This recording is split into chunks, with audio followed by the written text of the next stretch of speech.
hablar de algo que es muy relevante para Coatzacoalcos, que es el Día de la Marina Nacional. ¿Por qué es relevante?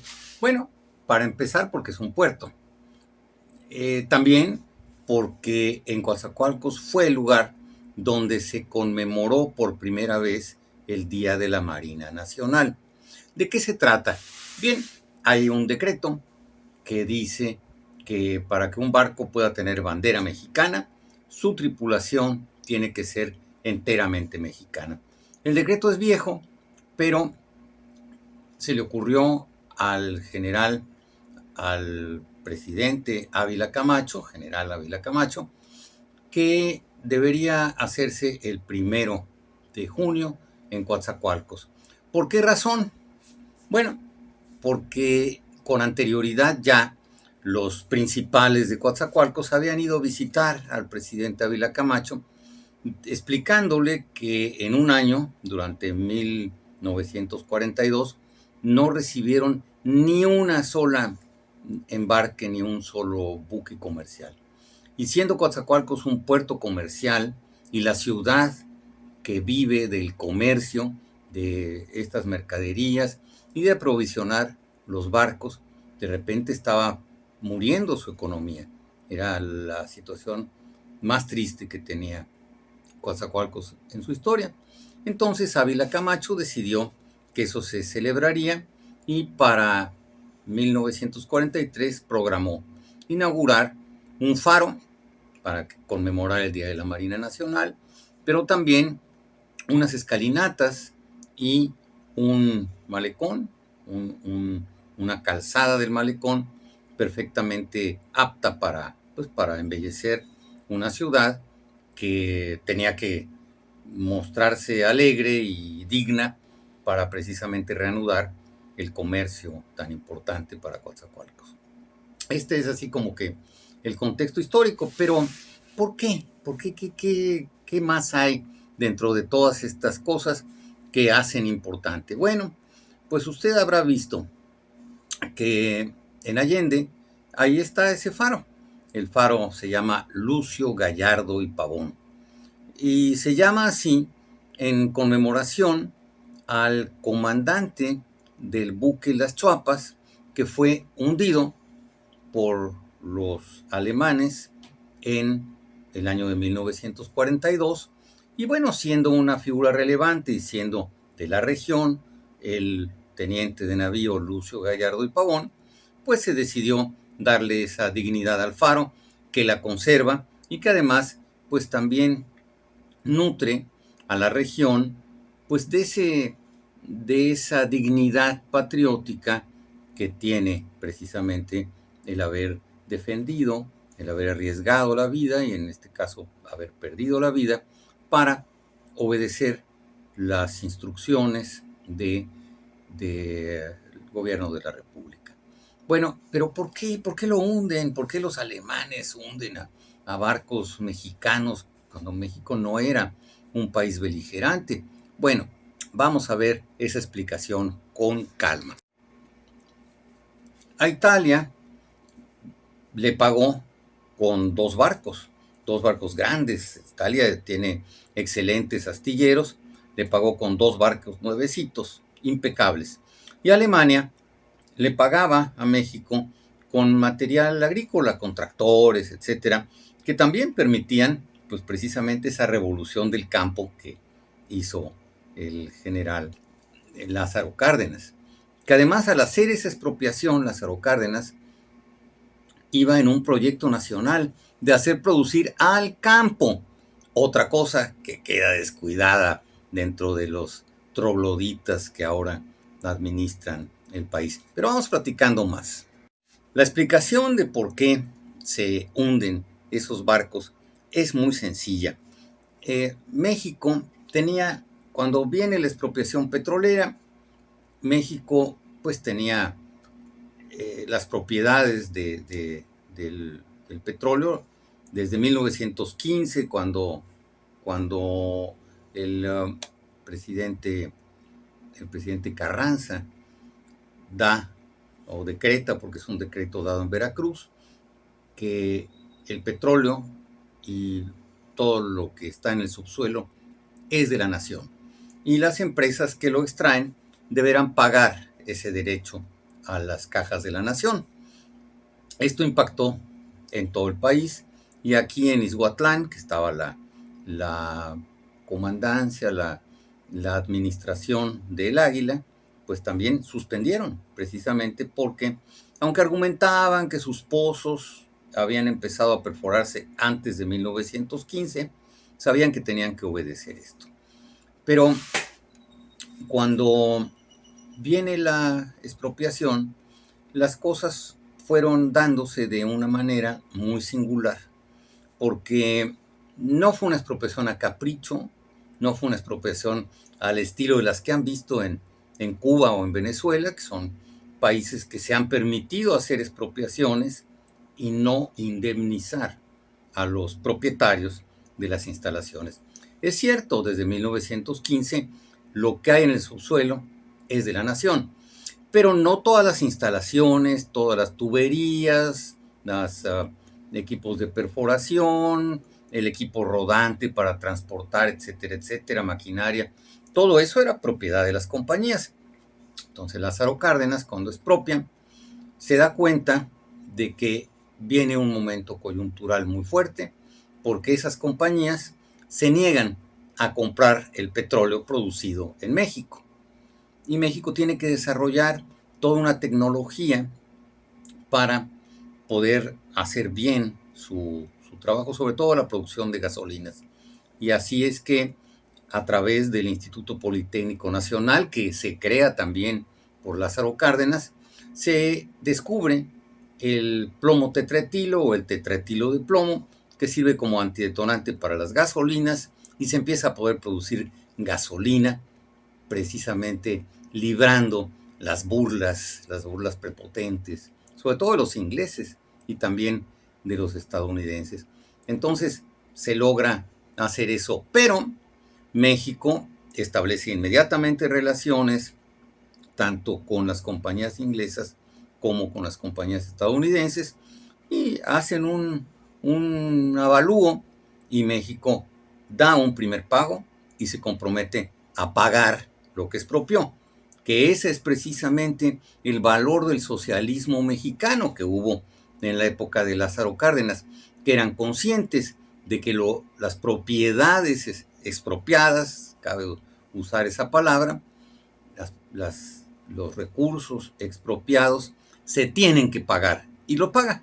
México lo paga. Precisamente la razón de todos los problemas que tiene Cuba con Estados Unidos es que se negó a pagar lo que expropió. Mismo caso de Venezuela, claro que no quiso pagar y entonces los estadounidenses se cobraron con producto. Recientemente esa es la situación. Tienen que pagarle con petróleo, pues el costo de todo lo que expropiaron.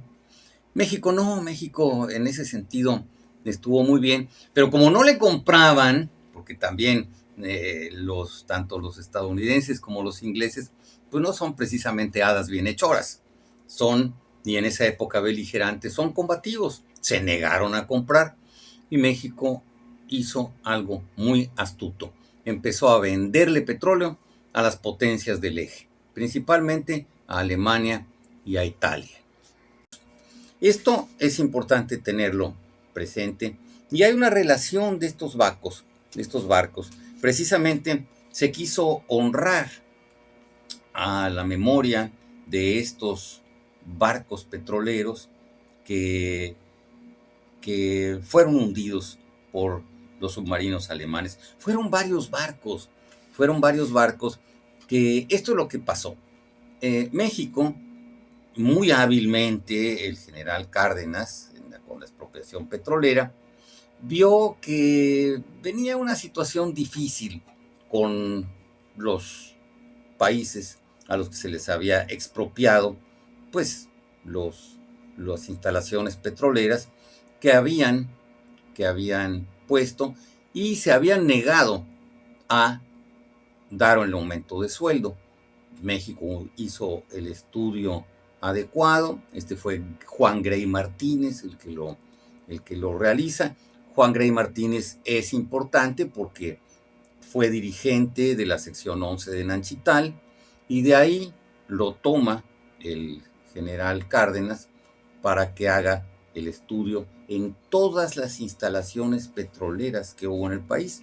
Desde 1937 estuvo haciendo este estudio, hasta que se concluyó de que efectivamente las compañías sí podían pagar, y entonces la Suprema Corte, que en ese entonces no era una corte del acordeón, era una corte netamente bien constituida, con abogados muy profesionales, lo mejor que tenía México, evaluaron y dijeron: México tiene que aplicar la ley y tiene el derecho de expropiar, como lo dijo el general Cárdenas primero. Entonces, ya una vez que viene el laudo de la Suprema Corte, el general Cárdenas expropia en esa fecha del 18 de marzo de 1938. Pero después de expropiar, había que pagar, que esto es también algo que en esa etapa socialista del gobierno mexicano sí se pensó en que respetar la propiedad de esas compañías extranjeras. El petróleo es de la nación, pero todas las instalaciones que pusieron para aprovechar ese petróleo son de ellos. Entonces se hizo un avalúo, se hizo un acuerdo para pagar lo expropiado y se empezó a pagar. Esto era el camino. Pero esas compañías, ese es el lado comercial. Pero también sucedió que esas compañías pues apostaban a que ay, esos mexicanitos se la pasan nada más embriagados, no saben ni escribir ni leer, y le apostaron a la ignorancia del mexicano, pero no le apostaron a que también hay esos mexicanos geniales que pueden producir cosas y que pueden inventarlas. Son minoría, pero son. Y esto precisamente es a lo que le apostó el gobierno de México. Se creó el Instituto Politécnico Nacional, y entre otras de las grandes producciones del Instituto Politécnico fue haber descubierto el antidetonante llamado plomo tetraetilo, que era muy contaminante, que ya no se usa en la actualidad, pero que en esa época era lo que se necesitaba para poder procesar el petróleo y tener gasolinas que no fueran tan peligrosas. Y bueno, esto lo logran, pero también estos ingleses y estos estadounidenses decidieron, esas compañías, que no le iban a comprar a México su petróleo, que eso no le iban a comprar, lo iban a bloquear. Bueno, muy bien, no compren. México tuvo esa astucia que no la tiene, por ejemplo, el gobierno cubano. Tuvo esa astucia y dijo, bueno, pues mi petróleo, a ver quién lo necesita. Habló con los italianos, con los alemanes, las potencias del eje. Y dijeron, bueno, pues sí, nosotros te compramos tu petróleo, ¿cómo no? Lo necesitamos. Y entonces empezaron a enviar sus buques para llevarse el petróleo, tanto a Alemania como a Italia. ¿Cómo pagaban las potencias del eje?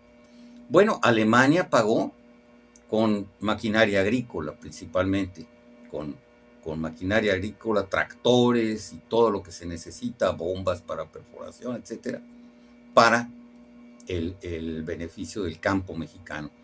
Italia, que son expertos constructores de barcos, precisamente pagó construyendo 2 barcos grandes para México, y entonces esto estaba en proceso.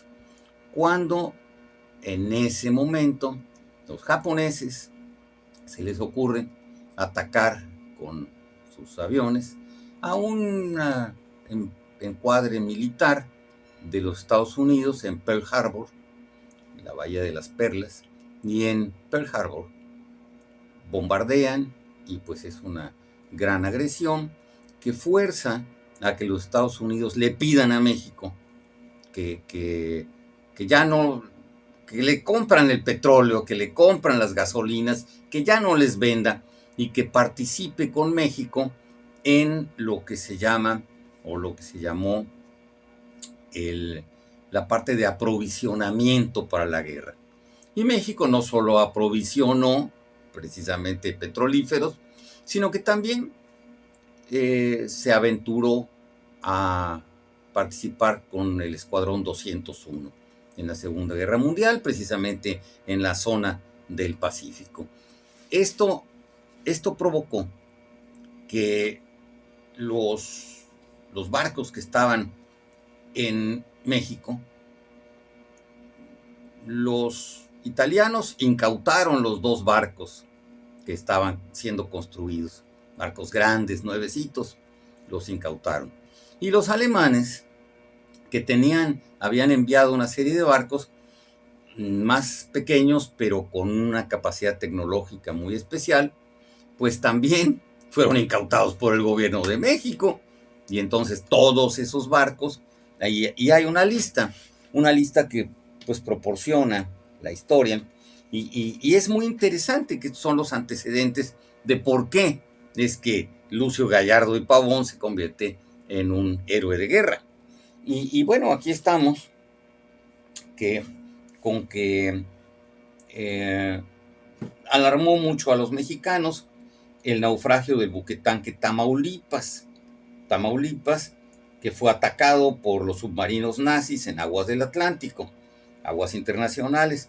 Sin embargo, de acuerdo con un comunicado de Pemex, firmado por Efraín Buenrostro, que fue su director, dicha embarcación pertenecía a la Mexico Shipping and Trading Company, por lo que navegaba con bandera de los Estados Unidos, y su tripulación era de nacionalidad norteamericana. Tal aviso no produjo ningún efecto tranquilizador en México, que esperaban que hubiera ese efecto tranquilizador, pero aunque México no era un país beligerante, existían 2 factores que convertían a sus transportes marítimos en presa obligada de la Armada nazi-fascista. El primero de ellos consistía en que gran parte de la flota petrolera mexicana se había conformado con los barcos decomisados a Italia y a Alemania. El segundo se fincaba en el hecho de que el Tercer Reich había advertido que los países que no comerciaran materiales de guerra con Estados Unidos, los buques tanque incautados en Alemania y en Italia, fueron el Amatlán, que se llamaba Vigor cuando lo tenían los alemanes, el Minatitlán, que se llamó Tuscania, el Poza Rica, que se llamó Fede, el Faja de Oro, que se llamó Genoano, el Ébano, que se llamaba Estelevio, y el Tuxpan, que se llamó Americano. Las Choapas, era otro barco, se llamó al Atlas, de bandera alemana. El Pánuco tomó el nombre del barco italiano Giorgio Facio, y el Potrero del Llano, el Lucífero, de 4,000 toneladas. Por lo que refiere a la venta de materiales estratégicos a países de guerra, hay que recordar el decreto sobre transacciones comerciales de esa índole con las naciones americanas y su extensión a la Unión Soviética y a Inglaterra del 7 de mayo de 1942. Esto era la situación como México respondió ante pues esos ataques. Y los otros 3 navíos también decomisados fueron el Tabasco, que se llamó Marina O, el Puebla, que se llamó Orinoco, y el Oaxaca, que era el Hamel. Estos barcos se quedaron en propiedad mexicana, pero eran barcos con alta tecnología. Entonces a los alemanes les interesaba que su tecnología no cayera en manos de los aliados, de Estados Unidos y sus aliados, y que pudieran de alguna manera hacer pues algunas labores de inteligencia con respecto a esa tecnología. Esto es algo que siempre se ha discutido entre los países, precisamente el espionaje industrial, el espionaje tecnológico. Eso querían evitarlo. Y además la venganza de que les quitaron sus barcos. Entonces gradualmente fueron con submarinos, fueron torpedeándolos. En Coatzacoalcos hay la leyenda urbana de que hubo varios submarinos que anduvieron por aquí. Incluso hablan de submarinos que entraban al puerto y repostaban, o sea, cargaban sus combustibles y alimentos, etcétera, en el puerto. Pero no hay fotografías y los testimonios de esa época, quienes lo pudieron testimoniar, pues ya no viven, y el único testimonio que llegó a un servidor sobre lo que pasaba en esas épocas no hablaba de esos submarinos. Otras personas cuentan, pero ya cuando se cuenta de una manera así tan vaga, sí es probable, pero no hay documentos que lo respalden. Esto desafortunadamente deja la idea como un tal vez sucedió, como una pista para que aparezcan los documentos y podamos establecer cómo fue eso, pero es muy difícil porque pues era en épocas de guerra, los mismos países beligerantes tampoco generaban los documentos, pero ahí está la leyenda urbana.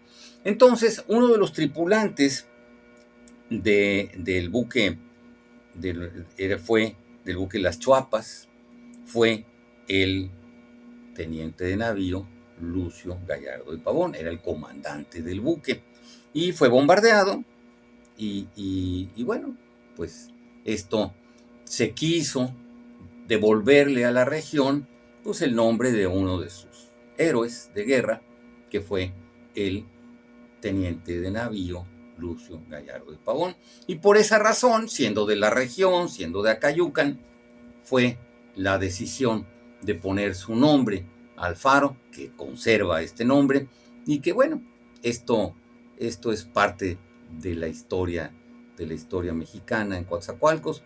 Este año no sabemos dónde se va a celebrar el Día de la Marina Nacional, dónde iría la presidencia de la República. Frecuentemente se hace en Veracruz, no sabemos ni siquiera si lo vayan a tomar en cuenta, porque así como están de despistados, no sabemos dónde anden.